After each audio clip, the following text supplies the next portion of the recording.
ఏమంటివి మానవ జాతి నీచం. ఎంత మాట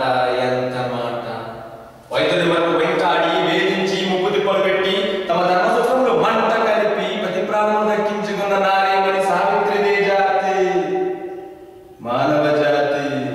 తన భక్తితో సాక్షాత్ పరమశివుని ప్రత్యక్షంగా నుంచి నీ భాషమును సైతం గడ్డిపోచగా నుంచి ప్రాణహరులైన మిమ్ములనే ప్రాణభయంతో పరుగులెత్తించిన పసివాడు మార్కండేయుడదే జాతి మానవ జాతి. నీచమన్న మా జాతి మూలమున ఏనాడో ప్రతిష్ట మొదలు కట్టుకున్న మీరు నేడు జాతి